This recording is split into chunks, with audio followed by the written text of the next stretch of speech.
അമിതമായ മുടി കൊഴിച്ചിലുമായി ഡോക്ടറെ സമീപിക്കുമ്പോൾ പലപ്പോഴും ഡോക്ടർ പ്രിസ്ക്രൈബ് ചെയ്യാൻ സാധ്യതയുള്ള ഒരു പ്രധാനപ്പെട്ട സപ്ലിമെൻ്റാണ് ബയോട്ടിൻ.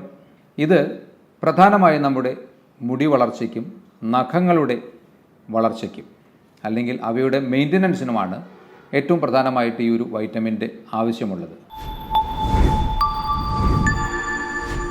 ഹലോ ഫ്രണ്ട്സ്, ഞാൻ ഡോക്ടർ അഭിരാം. അമിതമായ മുടി കൊഴിച്ചിലുമായി ഡോക്ടറെ സമീപിക്കുമ്പോൾ പലപ്പോഴും ഡോക്ടർ പ്രിസ്ക്രൈബ് ചെയ്യാൻ സാധ്യതയുള്ള ഒരു പ്രധാനപ്പെട്ട സപ്ലിമെൻ്റാണ് ബയോട്ടിൻ. B7 അഥവാ ഹെയർ വൈറ്റമിൻ എന്ന പേരിലറിയപ്പെടുന്ന ഈ ഒരു സപ്ലിമെൻ്റ് ഇന്ന് വ്യാപകമായി ഉപയോഗിക്കപ്പെടുന്നുണ്ട്.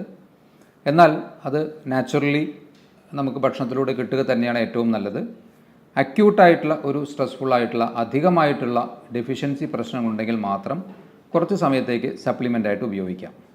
അപ്പോൾ എന്താണ് ഈ ബയോട്ടിൻ? നേരത്തെ പറഞ്ഞതുപോലെ അത് B7 എന്ന വൈറ്റമിനാണ്. ബി ഗ്രൂപ്പിൽപ്പെട്ടതാണ്. വാട്ടർ സൊല്യൂബിളായിട്ടുള്ള ഒരു വൈറ്റമിനാണ്. അതുകൊണ്ട് തന്നെ കുറച്ചധികമായി ശരീരത്തിലെത്തിയാലും വലിയ റിസ്ക് ഉണ്ടാവാറില്ല. എന്നാൽ വളരെ അധികമായ രീതിയിൽ പ്രത്യേകിച്ച് സപ്ലിമെൻറ്റ്സ് കഴിക്കുമ്പോൾ അതിന് അതിൻ്റേതായിട്ടുള്ള കുറച്ച് ആഡ്വേഴ്സ് എഫക്ട്സ് ഉണ്ട് താനും. ഇത് പ്രധാനമായും നമ്മുടെ മുടി വളർച്ചയ്ക്കും നഖങ്ങളുടെ വളർച്ചയ്ക്കും അല്ലെങ്കിൽ അവയുടെ മെയിൻ്റനൻസിനുമാണ് ഏറ്റവും പ്രധാനമായിട്ട് ഈ ഒരു വൈറ്റമിൻ്റെ ആവശ്യമുള്ളത്. ഇതുകൂടാതെ നമ്മൾ കഴിക്കുന്ന ഭക്ഷണത്തിലെ പ്രോട്ടീൻ, അന്നജം, ഫാറ്റ് ഇവയൊക്കെ വിഘടിപ്പിക്കുന്ന എൻസൈംസിൻ്റെ ഫോർമേഷനും ഈ ഒരു B7 എന്ന വൈറ്റമിൻ ആവശ്യമാണ്. ഒരു വ്യക്തിക്ക് റെഗുലറായിട്ട് ഡെയിലി വേണ്ട B7ൻ്റെ അളവ് എന്നുള്ളത് ഏകദേശം 30 മില്ലിഗ്രാം പെർ ഡേ ആണ്. ഇത് തന്നെ ഗർഭിണികൾക്കും മുലയൂട്ടുന്ന അമ്മമാർക്കൊക്കെ ഒരു 35 മില്ലിഗ്രാം വരെ ആവശ്യമാണ്. ഇത് റെഗുലറായിട്ട് നമ്മൾ കഴിക്കുന്ന ഒരുപാട് ഭക്ഷണങ്ങളിൽ ഇതിൻ്റെ സാന്നിധ്യം നല്ലതുപോലെയുണ്ട്. അപ്പോൾ നമുക്കത് ഏതൊക്കെയാണെന്ന് നോക്കാം. അതിൽ പ്രധാനമായിട്ട് ഫിഷ് നല്ലൊരു സോഴ്സാണ്. ഒരുപാട് ഫിഷുകളിൽ ഈ ബയോട്ടിൻ്റെ സാന്നിധ്യം നല്ലതുപോലെയുണ്ട്. നട്ട്സ്, പ്രത്യേകിച്ച് സീഡ്സിലൊക്കെ നല്ലതുപോലെ, ആൽമണ്ട് അതുപോലെ അത്തരത്തിലുള്ള സീഡ്സിലും നട്ട്സിലും ഇതിൻ്റെ സാന്നിധ്യം നല്ലതുപോലെയുണ്ട്. എഗ്ഗ് നല്ലൊരു സോഴ്സാണ്. എഗ്ഗ് എന്ന് പറയുമ്പോൾ കുക്ക്ഡ്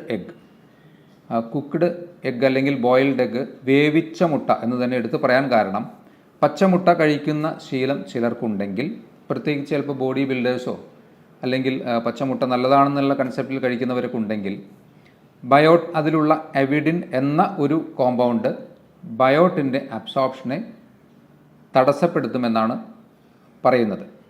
അതുകൊണ്ട് വേവിച്ച മുട്ട തന്നെ B7ൻ്റെ സോഴ്സിന് വേണ്ടി കഴിക്കുക. പുഴുങ്ങിയ മുട്ടയാണ് ഏറ്റവും ബെസ്റ്റ് സോഴ്സ്. ഇതുകൂടാതെ അവക്കാഡോ എന്ന ഫ്രൂട്ട്, ബട്ടർ ഫ്രൂട്ട് നല്ലൊരു സോഴ്സാണ്. മധുരക്കിഴങ്ങ്, നമ്മൾ മലയാളികൾ വേണ്ട രീതിയിൽ ഉപയോഗിക്കാതെ പോകുന്ന ഒരു പ്രധാനപ്പെട്ട ഭക്ഷണമാണ് മധുരക്കിഴങ്ങ്. വളരെ നല്ലൊരു B7ൻ്റെ സോഴ്സാണ്. മഷ്റൂംസ് നല്ലൊരു സോഴ്സാണ്. പയർവർഗ്ഗങ്ങൾ B7ൻ്റെ നല്ല സോഴ്സാണ്. അപ്പോൾ ഇത്രയും നമ്മൾ റെഗുലറായിട്ട് കഴിക്കുന്ന ഒരുപാട് ഭക്ഷണങ്ങളിൽ, മീറ്റ്, നോൺ വെജിറ്റേറിയൻസിനാണെങ്കിൽ ബീഫ്, പ്രത്യേകിച്ച് അതിൻ്റെ ലിവർ, അതുപോലെ പോർക്ക്, ഇതൊക്കെ B7ൻ്റെ നല്ല സോഴ്സസാണ്. അപ്പോൾ എല്ലാ ഗ്രൂപ്പിൽപ്പെട്ട ആൾക്കാർക്കും ഈ B7 കിട്ടാൻ വലിയ ബുദ്ധിമുട്ടില്ല.